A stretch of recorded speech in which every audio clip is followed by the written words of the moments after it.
Hello everybody and welcome to our webinar today. I'm Emily Crossley, co-founder of Duchenne UK and mum to Eli with Duchenne. I'm also joined by Alex Johnson, co-founder of Duchenne UK, mum to Jack and founder of Joining Jack. We hope you're all finding a way to manage the stresses of homeschooling, work and lockdown, and we really appreciate you taking the time to join us today. So today's webinar is all about homeschooling, tips and advice on what to do, and also a discussion about what we all need to consider if and when lockdown is lifted and schools start to reopen. We're really pleased today to be joined by Nick Catlin and Dr. Janet Hoskin, who many of you will know. They set up Action Duchenne, and Nick now runs Decipha, which is funded by Duchenne UK, offering free EHCP and SEN advice. And Janet is a senior lecturer at the University of East London. Together they have been such incredible advocates and campaigners for our community for so many years, and we really do owe them so much.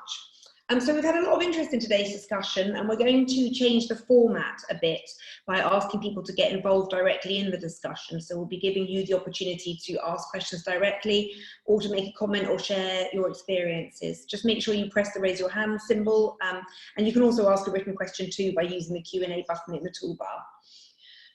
So the first part of today's webinar is some suggestions and tips for how to homeschool your boys during lockdown. As we know, some children and adults with DMD face a range of specific learning behaviours, and we want to try and help you navigate some of those challenges. And the second part of the webinar couldn't be more timely really, because the Prime Minister announced just a few hours ago that he'll be giving a statement on Sunday to look at how we're going to start coming out of the lockdown. So we're going to leave time aside to talk through some of those issues too. So it's now my pleasure to hand over to Janet and Nick for their presentation. Thank you both so much. Hi everybody. Hope you're all coping at this difficult time. We're going to today cover sort of three areas and the things that Emily's already spoken about. So I'm going to start off by just going quickly over some of the difficulties that children with Duchenne are often at risk of, and not yet. Oh, sorry. Right. Then we're going to talk a bit about some top tips, and then we'll talk about more of the legal aspect as well, and then have discussion. Okay, lovely. Thanks, Emily. Okay, so the first thing to think about is that what we'll talk about today isn't all going to be about your child. Some of it might, you know, ring some bells, and some of it might not at all, because all boys with Duchenne are different, and of course you know your child the best. So, you know, just take from this what you can, but we are talking really about risks that have been established in published research, so there might well be some of these things that are very relevant to you. Have a look at the book that I edited in 2017. You can get a free copy from Duchenne UK, which is fantastic. And it will give you some advice. It will also give you some information that you can share with school. Okay, so the first risk we know of is reality. We know that boys often struggle with learning to read and learning to spell, learning to put sentences together, and also maths. So a lot of this has got to do with issues to do with memory, and there's been lots written on memory difficulties, particularly working memory, and particularly these issues are to do with retrieving information from memory. So you might find that you do lots and lots of work on something with your son, and you go back to it an hour later or the next day, and it seems to have disappeared. And these kind of are all bound up with these sorts of ideas of working memory. However, although the boys do have these difficulties, you usually find that they do seem to have very good vocabulary and general knowledge. So, you know, they can tell you everything about dinosaurs, or they might know everything about Star Wars. I've sat through many hours of Star Wars conversations. Yeah, so those are the issues with learning that we tend to see. And we also tend to have, see issues to do with behaviour that can have a big impact on our learning as well. So Valeria Ricotti did a lot of work with lots of children across Europe in 2016, and she showed that children with Duchenne definitely seem to have externalizing and internalizing difficulties, this kind of ADHD type problem where they find it difficult to concentrate. Sometimes their behavior can be really challenging, and they find it really hard to get started on things, and sometimes this is linked to this idea of fearing doing it wrong or not wanting to get it wrong. So there's those issues. Also, a lot of our children seem to have a high risk of being on the autistic spectrum. So Often this isn't a full-blown autism diagnosis, although some boys do have autism diagnosis, but quite often it's somewhere kind of borderline, where there might be a lot of repetition of questions, lots of repetition of conversations, special interests. Like I said, you know, we've got a lot of Star Wars in our house, a lot of hypersensitivity. And the final thing that we want to think about is children who with Duchenne quite often struggle to be independent, and this isn't just to do with their physical difficulties, it really is to do with their cognitive difficulties, and they seem to develop this learned helplessness. And often we have the TAs doing absolutely everything for them at school, and we fought for these TAs and we want them to do as much as possible, but sometimes it means that our boys aren't being as independent as they could be. Okay, Nick, next slide. Okay, so at home, which is obviously a very different environment to school, what can we do about this in terms of learning? Right, and I think the first thing to say is to try and keep some kind of structure, or develop some kind of structure. Make school days different from weekends, for example.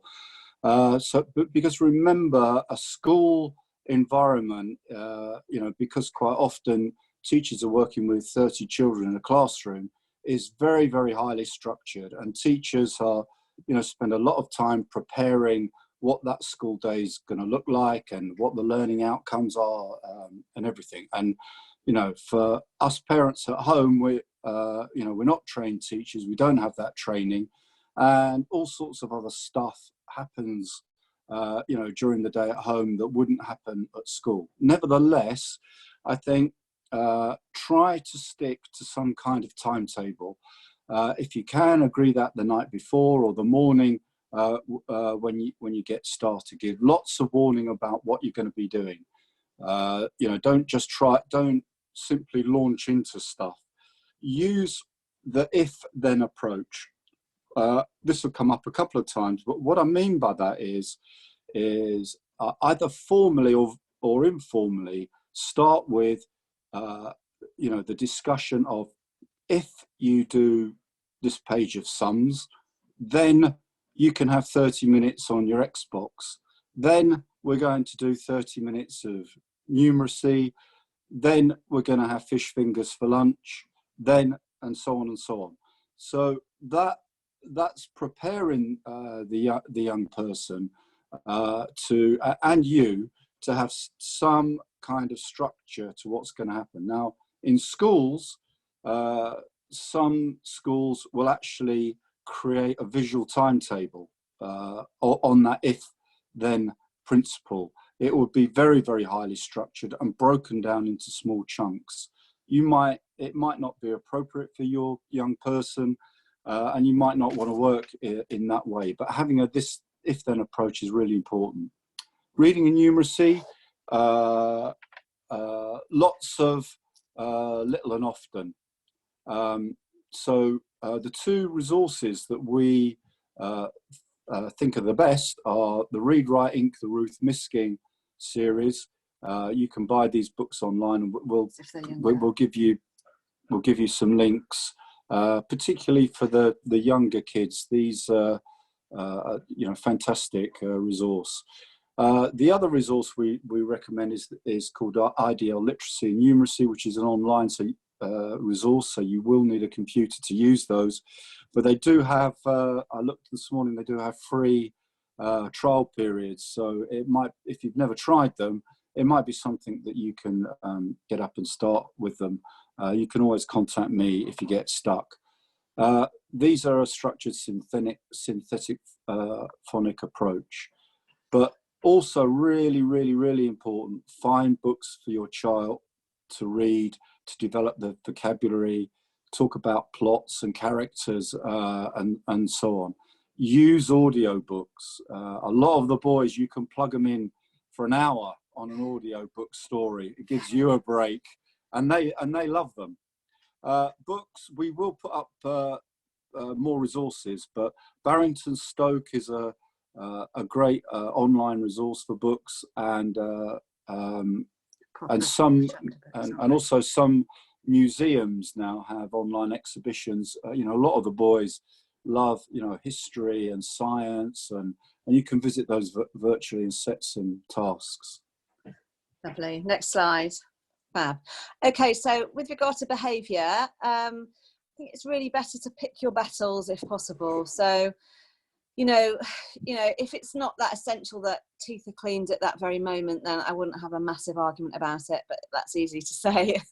Try not to talk about everything, and try to catch, what schools say, try to catch them being good. So if there's something they're doing, even if it's just the way they're sitting, eating their tea or whatever, if you can tell a child how well they're doing, then you're going to have a much better, day, a much better way of getting them to do other stuff. And also, obviously, it's going to make them feel better and it's going to improve your relationship. Back to, that's it. Thank you. Remember that particularly if you've got children who are somewhere on the autism spectrum, you're not always going to be able to normalise behaviour, and sometimes this repetitive questioning is just going to be part of them. Try and go with the special interests, the things that they're interested in, because that creates a relationship and helps you to have a dialogue and learn how to have conversations, which is really important. And sometimes children need to self-soothe, and maybe we all do, but particularly when you're somewhere on the autism spectrum, and whatever your chosen hobby is, and it might be playing on the iPad, playing on games, and that's okay, because sometimes we all need a break. It's just we don't want that to be happening all day.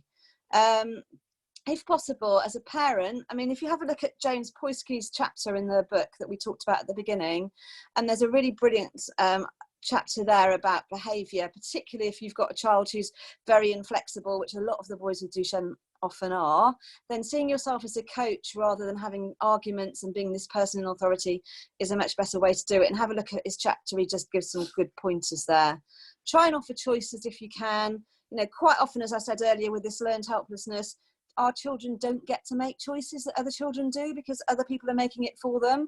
And if we can get them to, give them one or two things to make a decision about, I think that's an important life skill as much as anything. Helicopter support is what we talk about. So rather than sitting there next to your young person for an hour or 20 minutes or 10 minutes getting them to do something, if you can start them off and let them say, look, I'm going to let you do a sentence, or I'm going to let you do a paragraph, depending on where they are and how old they are. I'm going to let you do whatever, and then I'm going to come back and see how you're getting on. It's much better than just sitting there the whole time, because otherwise they will just expect you to do it. If your child's older, then things like Dragon Dictator are really, really helpful. I remember Saul using that when he did his GCSEs, just to get words down on the page, because sometimes I think, particularly if you're worried about what your work's like, you never get started. Okay, if then approach Nick's talked about, that's really important, a structure. And these issues about adapting to Duchenne, about dealing with it, this isn't necessarily something we're suggesting, but it might come up in conversation when you're all together. And, have a look in the book, have a look at some of the materials that Duchenne UK have shared about that in the family guides. Yep.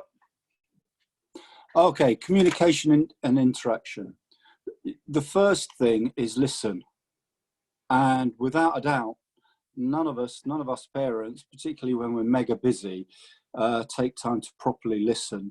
And there are times when you really do need to sit with this young person with Duchenne and give him the opportunity to explain to you what it is he wants to do, how he's feeling, what's going to happen next, and so on. Those listening skills, you really do need, to develop them and focus on them. And it really does help them, give them space to develop their communication and interaction skills. Try to get your son to find words and phrases to express himself. If he has those difficulties, and a lot of the boys do, as Janet explained earlier about working memory or memory problems, finding that word in a conversation, can be sometimes really, really difficult, and things bypass the boys very quickly. And they need lots of practice doing that. So sometimes you can't do it all the time, but sometimes you have to just sit there and listen and allow those conversations to take place. And it's great practice for him. He will get better at developing those skills. Bear in mind, he's probably, and these are the assessments that we've done with nearly all the boys, certainly I've assessed, they have very good vocabulary and general knowledge. You have to bear that in mind, that they probably have the concepts, the ideas and the words, but they find it hard to get them out sometimes. On the other hand, sometimes you can't stop them talking. If they get, Saul in particular, if you start him off on Star Wars or Disney or a fantasy book or Marvel or something, he'll talk to you for about 6 hours non-stop, which is lovely. But you know, sometimes you just have to take that on the chin, because it's something they love talking about. Sometimes we find the boys will be very stubborn. They'll actually, you know, you'll ask them to do something, go and clean your teeth, and they will literally say no. Or if they're not saying no, they'll think no and then just not go and do it. Right, so what do you do? Well, you know, decide, am I going to let this go? Because quite often, half an hour later, they'll go off and do what it is that you've asked them to do.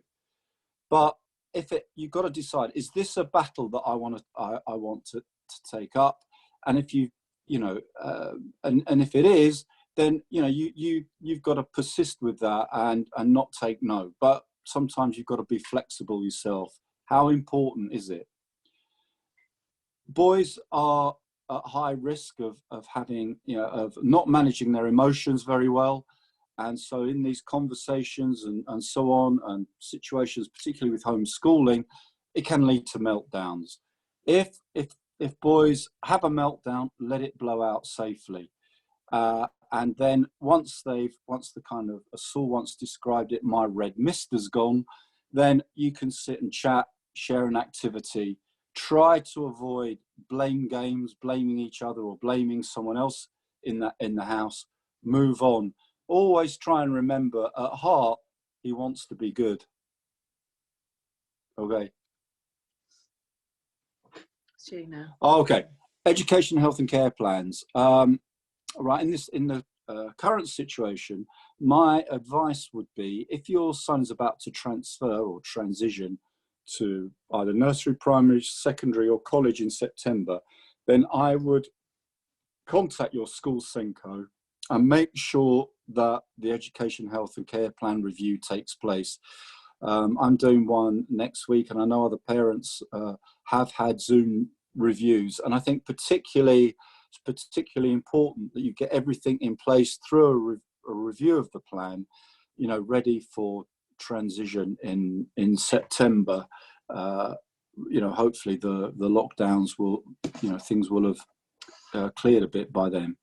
For other reviews in the meantime, it's probably better to hold on until the schools reopen, unless you feel there's an urgent need to get particularly provision change in section F of the plan. Then again, call the school, call the Senko and say, can we have a review? These are the things that that I'm worried about.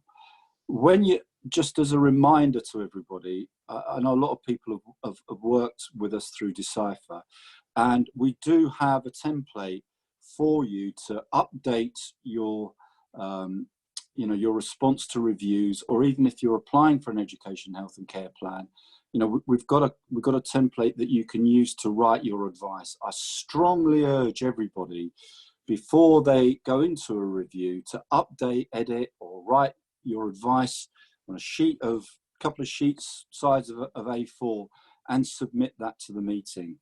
The reason why it's important to have it written down is because you can be sure once you get in that meeting, you know, you'll forget half the things that you want to say. But if you've got it in a document and you submit it, then all the professionals in that meeting are bound to take notice. So that's really important. Again, you can contact me and I can send you that template. Right, for new applications and appeals for education, health and care plans, they are being processed, but expect even more delays than usual. This week we've had an appeal through Zoom, which fortunately was successful through mediation, and we've got the local authority to you know, to act on setting up you know, further advice for an education, health and care plan, so that they can, you know, you can get those done. But you'll need to contact your local authority officer and find out what they're doing.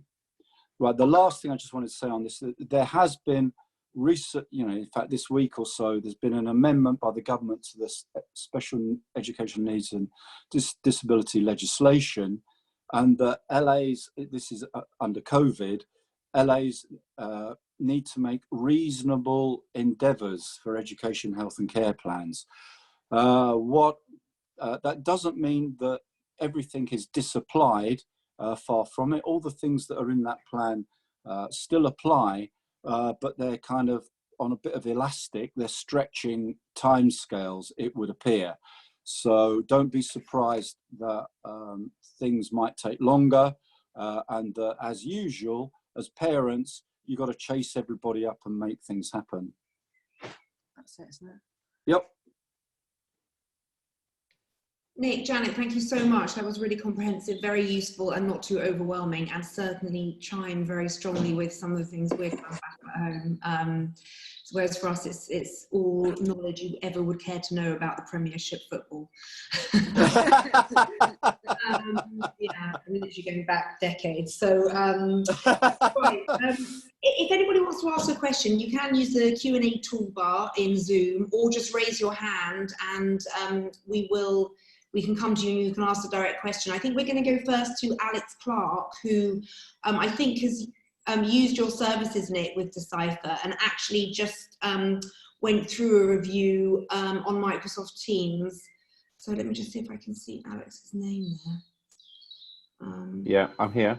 Can you hear me? You can unmute yourself. Brilliant, Alex. Well, listen, go Yeah. ahead and ask your question, and share some of your experiences, if you would. So I think first and foremost, we knew the review was coming up, and proactively reached out to the school, to our Senko. She contacted the local authority and agreed that it should go ahead. So it went ahead, and we insisted, and Nick, using your advice, when we put the educational healthcare plan in place, write everything down, submit it to them, make sure it's writing, keep the notes so you don't forget anything, which is what we did. So as we went through all of the expected outcomes, step by step, every single one individually, we were able to get input from his class teacher, his TA, the school Senko, and from the local authority. And through all of that, actually, what had not been going very well was the volume of work coming through on Google Classroom for a 6-year-old in year 2 who is behind his peers. And Ben would look at this volume and just not know where to start. So given that, we have actually made an amendment under sort of what's going on now, and we don't know how long it is before Ben will be back at school. And they have amended his outcomes so that the school now have to provide him with his own individual Google Classroom and tailor what they send through on a weekly basis, broken down into smaller folders with less activities, but are actually at the level where he was learning when the school's closed. And that is now written into his educational healthcare plan. So anybody who's going for a review, make sure you get it in, because you can. Excellent. And I suppose, I think the question that I really have is on the sheet to be asked. So I'll wait for that. And I know there's some other people to speak, but anybody who doesn't have an educational healthcare plan, has a youngster who is on the verge of going to school or is in reception going to year 1 or year 2, make sure you reach out to Nick and Janet. They are an invaluable resource. We would never have got the in-depth amount of measurable items that are required within Ben's educational healthcare plan without Decipha, and without Nick's assistance, including telephone calls, visits to the school, email support, reviews of the draft plan. So make sure you do it. That's the only advice I can give you on this. Thanks so much, Alex. I agree with you. And also to reiterate what Nick said about when you're going for the review, do get the document that Nick was talking about, because I used it for mine and it was invaluable. So many things we don't think about because we're just so immersed in the day-to-day, aren't we? Mm-hmm. Okay, so Nick and Janet, we had some questions come in this morning. If you wouldn't mind having a go answering some of them. So are there any maths online programs that suit Duchenne better? And do you know of any tutors or specialist teachers who can help with children with learning disabilities? I guess the question comes from, you know, trying to catch up after lockdown. Yeah, currently the best maths program, IDL have developed a literacy program, and I think at the beginning of this year they launched their numeracy program. I'll put the link after up on the website here, but you can just simply Google IDL and you'll find their online maths program. You will need a computer to use it, and they're certainly trialing. You can get a trial for 3 or 4 weeks, I think, before you have to pay for anything, so you can give it a go. Whatever you use, that I would recommend that highly. But whatever you use, it needs to be structured, and you need a program that's got a lot of repetition and support in it. Yeah, and it's accumulative, as Janet just said. Tutors, I think. Did you want to say something? I was going to say, if you've got an older boy, like going towards GCSE time, for us, in our experience, we actually contacted just online first tutors to get a tutor, but this was just somebody who went over and over and over and over things we saw and did lots and lots of past papers. But I mean, it depends where your young person is and whether they're going to be going towards GCSEs or not. Yeah, I mean, I agree with Janet. I mean, we were particularly lucky with, and it is a bit of a shot in the dark who you get. We were very lucky with the guy we got. And it was, money really well spent with Saul when he was going through GCSEs. Yeah. You might want to get one to help go through the kind of SATs hoops, but tutors do offer, or can offer, that repetition, that ability to catch up with their peers. And it gives you a bit of sanity. And you're not having to do it. Hard sums. Thanks both so much. So are there any other websites or resources you would advise parents to use for learning on top of the IDL that you mentioned, Nick? And we will be sharing a list of all these resources that get brought up today, so we'll be sharing that after the webinar. I mean, there's the things like the BBC Bite Size. I mean, I think probably parents who've got children in school at the moment are probably, of a younger age, are better equipped to answer that question, to be honest. If they've been using it, during the week. Yeah, we'll try and put some resources together. I would say that having seen our other son here using Google Classroom, for example, from his school, I'm hoping out at the end of this that schools themselves will use those online resources much more, and they are, they can be invaluable. The other thing I would suggest is, if your son does have a passion or an interest or whatever, and quite a lot of them are into history, science, these kind of things. A lot of the museums have got kind of lot of really, really good online resources that they can engage with. Great, thanks. So a couple more questions. Do EHCP hours have to still stand while shielding at home? That's where the reasonable endeavours comes in, isn't it? Yeah, the current legal situation is the local authority have to provide reasonable endeavours. So I would say yes. That nothing in the education and health and care plan should change unless you've had a review with the school. Okay, here's another question. Can social health workers use COVID-19 as a way of not providing more help at home?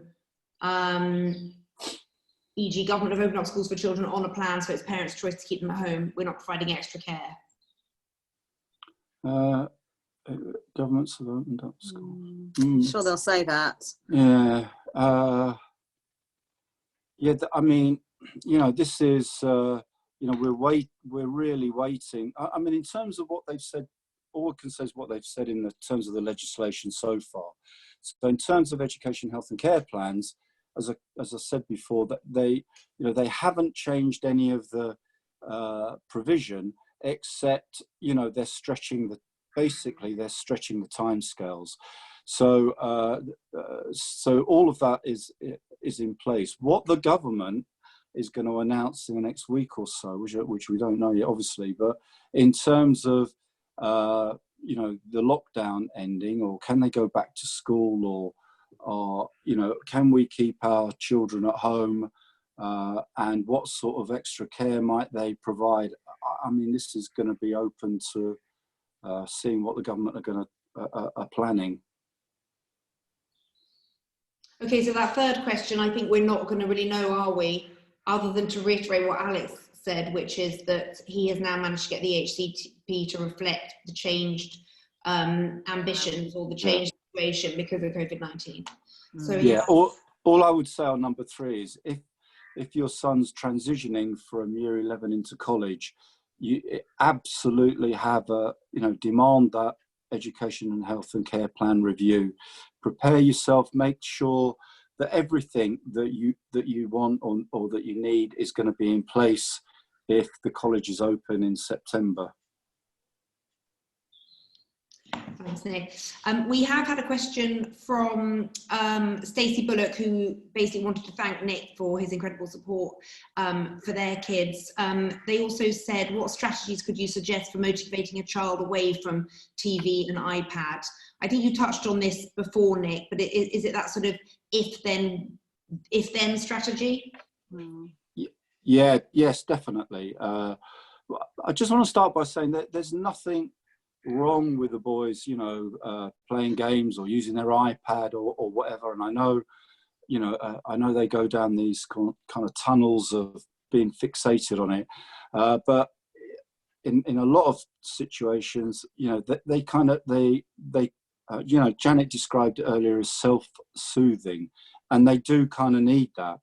But we've got to put it in a reasonable use kind of context, and that's why having a timetable, an if-then strategy, where you started the day where the use of the iPad or gaming or whatever can be part of your if-then timetable during the day, and if you can if you can break the day up into chunks doing that, then you can say, look, it's 11 o'clock. We've agreed now that you're going to finish your session on the iPad, and we're going to do 30 minutes of sums or whatever it is. You might well get a kickback. You might go, no, I'm not going to do it, and so on. But I think over time, if you keep persisting with that if-then strategy and keep going back to it and keep discussing as well when he does it, and then like Janet just said, when he has finished his sums, I'm so proud of you. That was so fantastic. And now, you can have another 30 minutes. But remember, at the end of 30 minutes, you can even use a clock with him or whatever. The end of 30 minutes, we're coming back, we're having fish fingers, and then we're going to do a drawing because that's what's the school have asked you to do. So try and create that timetable. If you're having a lot of difficulty, then make it a visual timetable. If you can, little drawings or something, so that he really does begin to learn how to shift, because a lot of the boys do have that problem of shifting activities and shifting attention. So this is they've got to learn how to do that. So don't give up on it. If it will fail sometimes, it does. True, even with the best of us, it will fail. But just keep going back to it, because the next day you just suddenly find, yeah, okay, I'll do that. Thanks, Nick. I think Alex Clark has a question. I actually just wanted to build on one of the previous points about the educational healthcare plan and the support from the local authority. We asked for video teaching to be added to Ben's outcomes. And the local authority were very supportive of that. So that's video teaching from his teaching assistant. So that was to support, obviously, the funding from the council. the council are very supportive of it. There's actually a school policy that needs changing, but they're looking at doing 3 to 5 video sessions a week, which is great. And then also a strategy which is totally in line with what Nick has shared about, falling down this iPad black hole, and a strategy that's worked for us. And so Ben is 6, loves watching YouTube, etc. But in order for him to earn that, we need to complete a lesson of English, a lesson of maths, and other. So whether it be reading a short book or drawing a picture, and each time he completes that, he gets a star. When he's got his stars for the day, he knows that between 4 and 5 in the afternoon, he can watch his iPad. And once that structure, which goes back right to the beginning, that structure's in place, how those lessons work during the day doesn't really matter, but those work very well for us. It may not work for you. I totally understand that every single boy is different.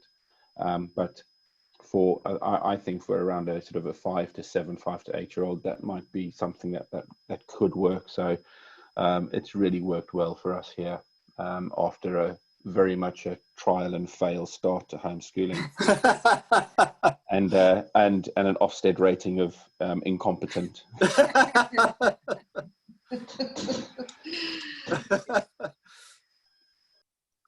Okay, thanks, Alex. I think we might move on now to the next stage of the webinar to talk about how we can best prepare ourselves for when lockdown starts to be lifted, because as we all know, we all have very, very different experiences when lockdown came into force. Some families received lots of support and help, others didn't and still haven't received letters saying they're vulnerable and should shield. So given that the government says it's going to make an announcement on Sunday about first steps, we thought it'd be useful to have a discussion here about what information we need to be able to gather for ourselves to make decisions if there is no clear guidance, and it will not be immediately. So I'm just going to hand over to Tracy Levine, who had a couple of questions on this. Tracy, I think you're there, and we've unmuted you. Do you want to speak to Nick and Janet? You hear me? Yeah, we can hear you. Yeah. Hi. Hiya. Hope you're all right. Yeah. Yes, good, thanks. Yeah, no, just wanted to know really about when the kids go back. Like, I mean, I'm presuming our kids won't be able to go back, or, what's kind of going to happen? Yeah, I mean, I suppose there's 2 questions, aren't there? There's what do we do about if our boys who are in secondary schools go back? What do we do if we have children who are in different schools, maybe primary schools, because there's some talk that primary schools might go back first. So Yeah. in the children, if there are different schools, what do we do? I mean, I think that we've had a few questions about that over the weeks and haven't really been able to.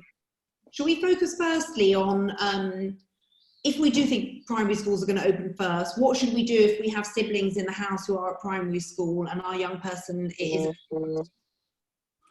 Yeah, if I could have a stab at answering this. So obviously it's difficult till we hear some of the government's announcements, but I think the first thing that everyone should do, whether it's about your son who's got Duchenne or whether it's his siblings, is the first thing you need to do is contact your head teacher and the special needs coordinator in the school.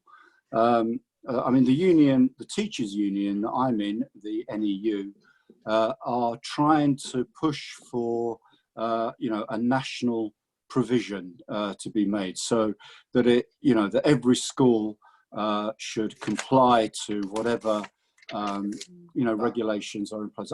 Personally, I think that's really important.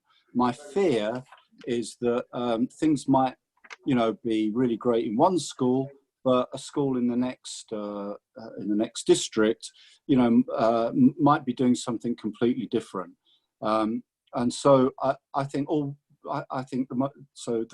first thing to do is if you see that they're relaxing the regulations, contact your head teacher. If it's to do with the young person with Duchenne, contact the SENCO. Find out what that school's putting in place in terms of distancing, social distancing, PPE. Are they using masks or other protective equipment? is that for both staff and pupils, and even parents going in or near the school? And also, you know, we do need to be mindful about the COVID infection numbers in our area, because they you know, in London, it might be very different to Manchester, or it might be very different in a village, you know, where you're living. And the last thing really is testing going to be made available for staff and students alike? There's been an announcement this week that they are making testing more readily available to carers, both, you know, whether you're working as a carer or whether you're volunteering maybe as a parent. I logged on to that this morning. I got a response email straight away. We're snowed under. So you know, but testing, in my opinion, really needs to be ramped up and available. And you know, the issues around, you know, should people be wearing masks and so on. A lot of these things are, you know, from what I can see, haven't been resolved. So just to finish up, you know, the government haven't had a great record of rolling out these provisions without a lot of hiccups and setbacks. So, you know, I think we need to look at things very, very carefully, but certainly don't do anything till you've spoken with the head teacher, Senko, find out whether your son's TA's in school, and so on. And some of the excellent things I think that Alex just talked about, which is brilliant, about getting you know, video teaching in place so that your son isn't, if you don't feel confident about your son with Duchenne going back to school, to make sure that, you know, that he's not falling behind, that he's keeping up with his peers. Thanks so much, Nick. That was very useful. Janet, do jump in if you've got anything to add. Yeah, no, I will, yeah.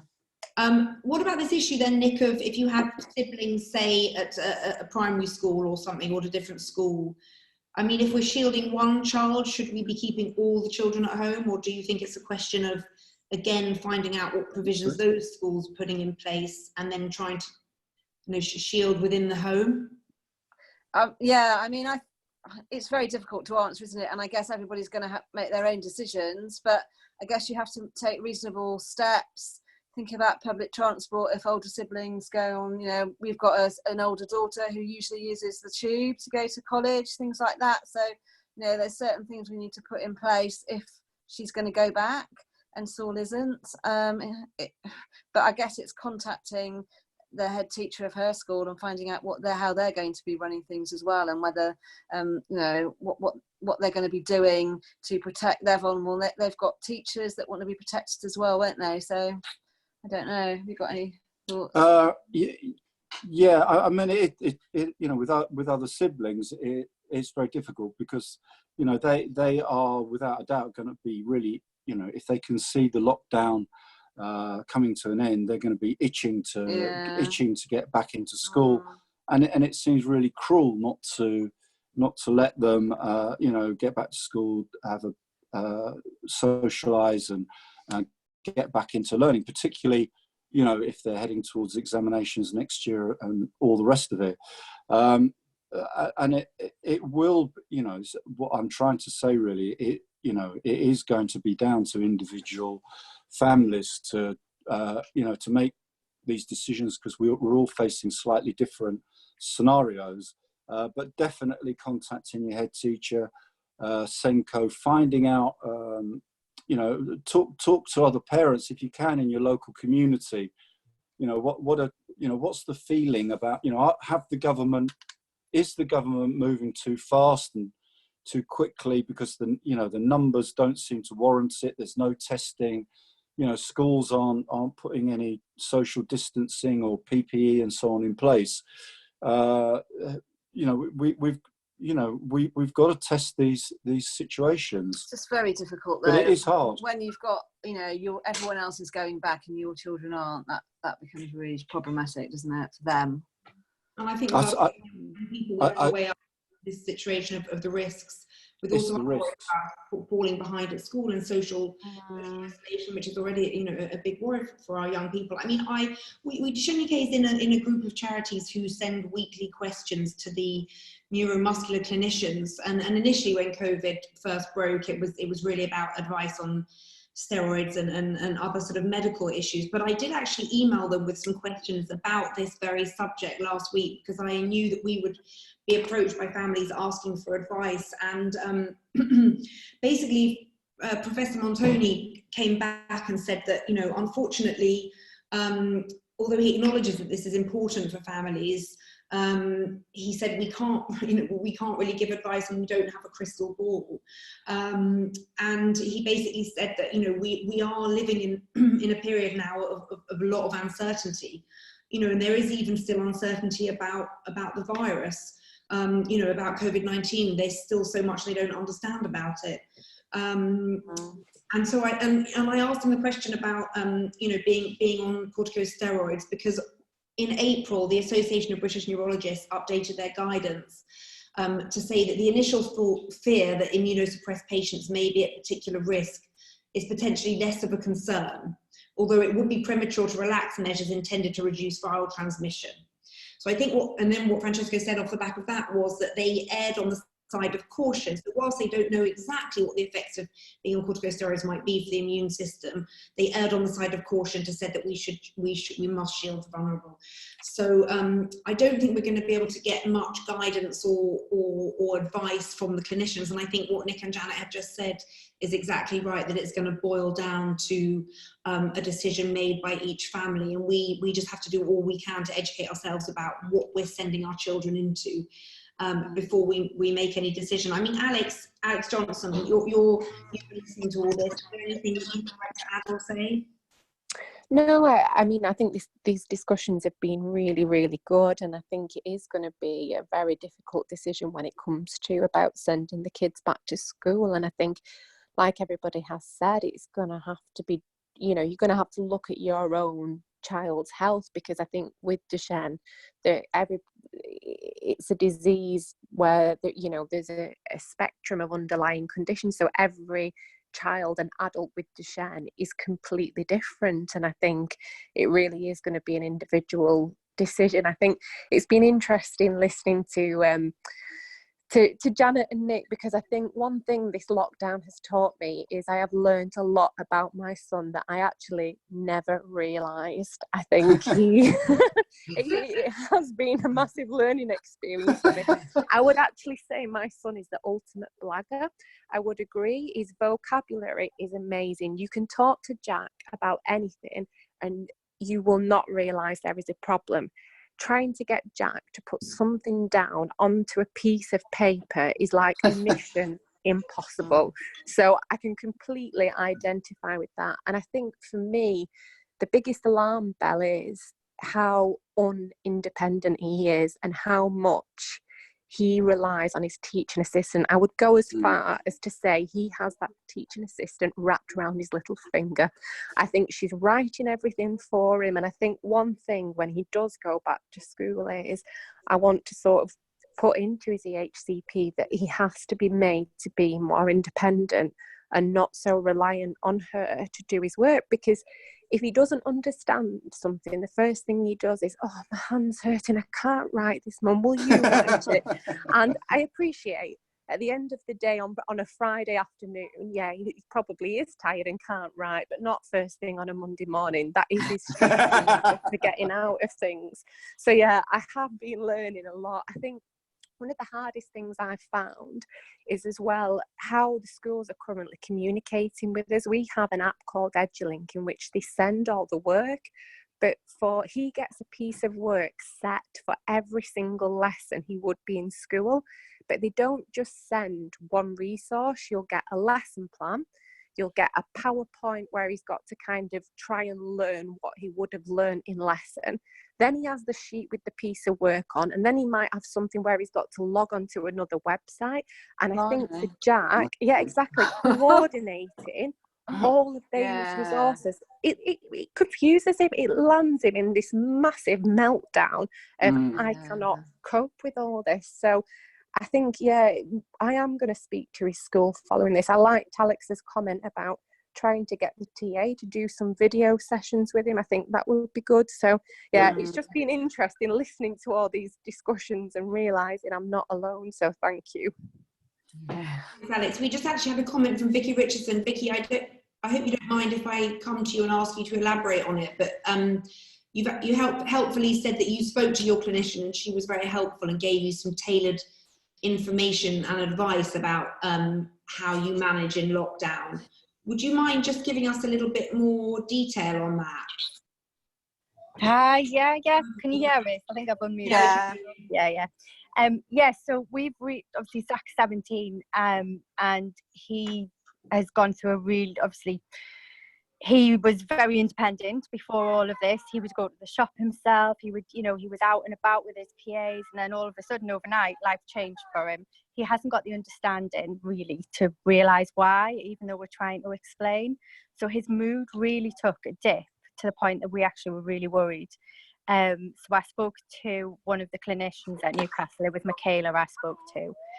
She told me that yes, they had to do sort of like a blanket letter that's gone out to everybody, that yes, Zach's respiratory system isn't normal. It is a little bit sort of diff, but it's not horrendous. But she saw no problem in me getting him out in his all-terrain wheelchair, taking him out to a quiet place, just stay the 2 meters apart, take a covering for his face if we had one. He's got like a bandana that he puts over his mouth. Don't touch anything. And she had no problem with that. And I think up till then, I was really actually scared of getting him out of the house. He was getting to the point where he was scared to go out of the house in case he, caught these germs. I had somebody really criticise me very, very heavily for even considering to do that. And I was like, but his mental health is just as important. This is a young man that sort of 18 months ago said, what would happen if I drove my wheelchair off the top of the stairs? I wasn't going back there. He's had counselling for that, and he's got through that. And for his life to just change overnight and deal with everything else that, our kids deal with, I thought, I'm going to get the advice. I'm going to get the specific advice. I'm not going to be stupid. This is a little bit different to thinking about him going back to college, although he's told me he's going back to college in September, and that's his mind. Made up. So, and he's been listening actually. Do you have any thoughts about that? What you'll do when? So you know the college isn't going to reopen until September, do you? I'm kind of hoping. I'm burying my head in the sand a little bit. I'm kind of hoping that none of the schools are open until September, and that I don't have to make any hard choices with the girls, because obviously the girls have an education. We're both working full time.